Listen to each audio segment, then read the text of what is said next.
Bismillahirrahmanirrahim. Assalamualaikum warahmatullahi wabarakatuh dan selamat sejahtera. Hai, apa khabar semua?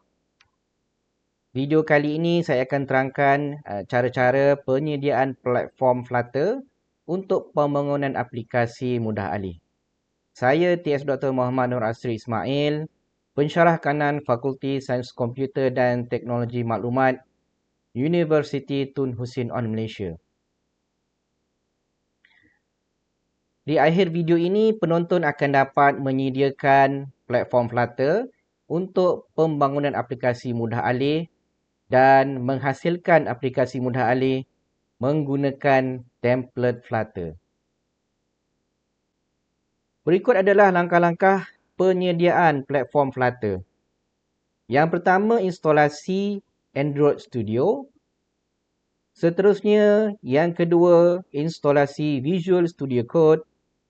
Dan yang ketiga, instalasi JIT for Windows. Kemudian, tetapan perlu dibuat bagi Dart extension dalam Visual Studio Code dan juga tetapan Flutter extension dalam Visual Studio Code.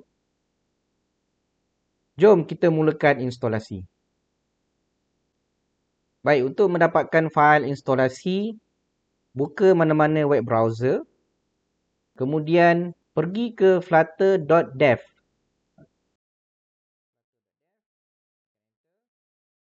Klik pada button Get Started di atas kanan. Pilih platform pembangunan. Saya pilih Windows. Kemudian pilih Android sebagai first type of app.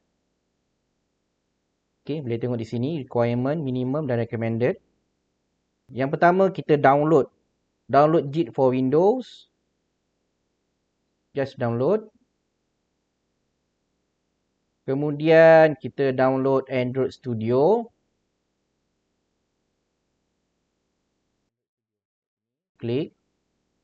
Versi yang terkini ialah Ladybug. Okey, ada terms and condition. Kita perlu check pada checkbox ini. Dan kemudian klik download. Seterusnya kita pilih text editor ataupun IDE, Integrated Development Environment. Okey, untuk video kali ini kita pilih Visual Studio Code. Kita download juga Visual Studio Code di sini Baik, apabila fail-fail tersebut telah siap dimuat turun, langkah pertama ialah instalasi Android Studio dahulu.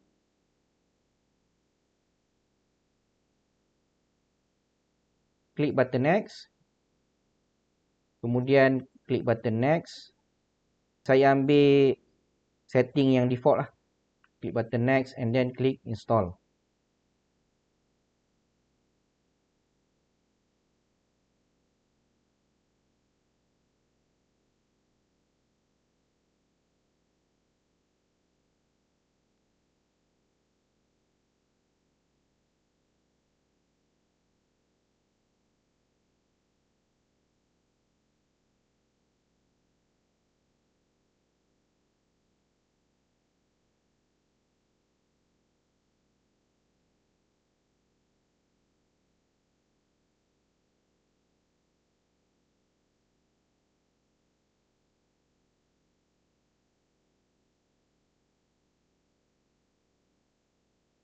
Okey, bila complete, klik next.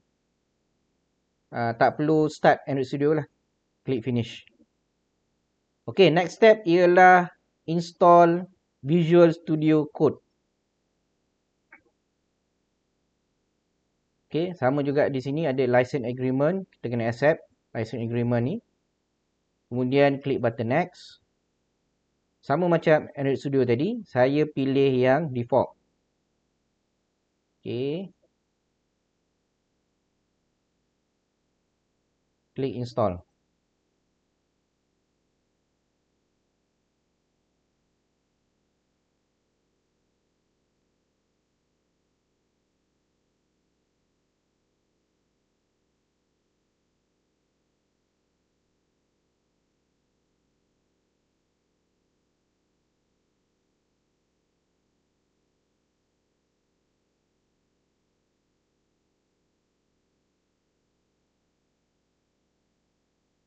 Baik, tak perlu launch dulu. Klik finish. Dan install JIT.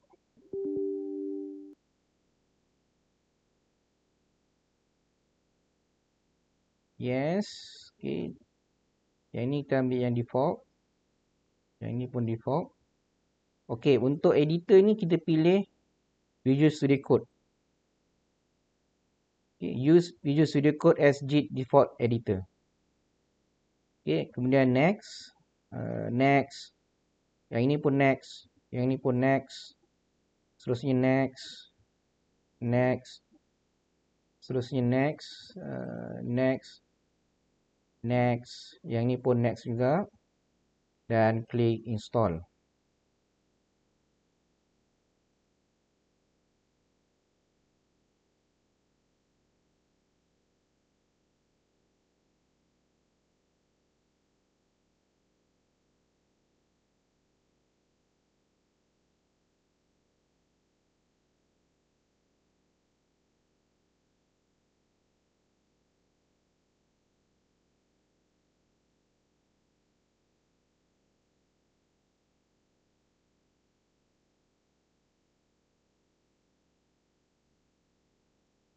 Okey, tak perlu view release note. Selesai. Kemudian kita buka Visual Studio Code. Next step adalah kita nak buat tetapan Dart extension. Pada interface Visual Studio Code di sebelah kiri, pilih yang ada extension. Okay, ataupun shortcut dia Ctrl Shift X. Typekan Dart. D-A-R-T. Klik install. Okay, klik install. Kemudian kita nak buat tetapan Flutter. Type Flutter. Pada hijau. Flutter. Klik install. Seterusnya kita nak cuba untuk create new Flutter project. Shortcut dia adalah Ctrl Shift P. Ini tekan serentak lah. Tekan serentak. Pilih Flutter new project. Klik. Untuk kali pertama dia akan keluar macam ni lah. Sebab tak ada lagi Flutter SDK yang kita install. Klik pada button download SDK. Ini sebelah kanan bawah. Klik download SDK. Folder dia letak di C. Klik clone Flutter.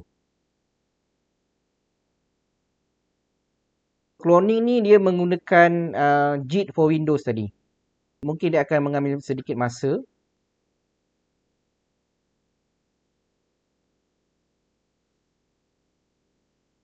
Okay, kita boleh lihat progress di sebelah bawah ni.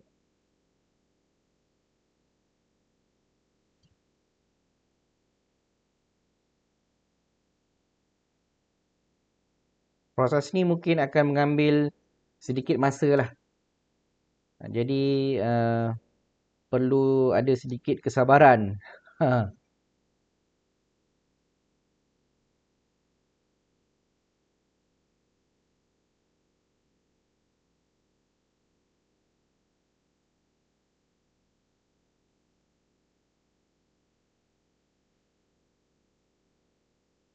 Instalasi dah selesai untuk Flutter SDK. Seterusnya kita perlu add SDK to path. Ada pop-up Windows di sebelah kanan bawah. Klik pada add SDK to path. Kalau keluar semula macam ni, kita abaikanlah sebab dah ada Flutter SDK. So, teruskan dengan di bahagian atas ni. Klik pada Flutter application with descriptive comment and test. Klik OK. Untuk seterusnya kita perlu create satu folder lah. Saya suka untuk create di C. Boleh juga create di mana-mana drive lah. Saya suka letak di C. Saya namakan dia DEV. Tak kisahlah you nak letak nama apa-apa. Klik pada folder yang kita create tadi. Maknanya selepas ini segala projek-projek yang kita buat dia akan simpan dalam folder ni lah yang kita create ni. Okay, select a folder to create the project in. Kemudian letak nama project. By default dia letak Flutter application. Maybe kita boleh tukarlah my first app. Kemudian tekan enter. Flutter tadi dia akan clonekan template project Flutter. So secara automatik kita akan dapatlah kod untuk basic apps. Yang ini saya akan terangkan dalam video-video yang seterusnya lah. Okey, langkah terakhir kita nak ujilah aplikasi yang ada ni. Boleh klik di sini. Start debugging. Kemudian pilih Chrome. Okey, untuk kali ni kita gunakan Chrome dahulu. Pada video-video seterusnya kita akan gunakan emulator. Saya akan ajar nanti macam mana nak create emulator.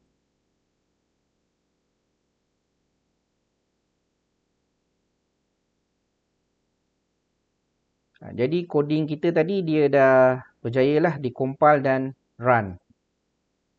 Kat sini ni dia. Flutter demo page. So kita boleh resize supaya dia seakan-akan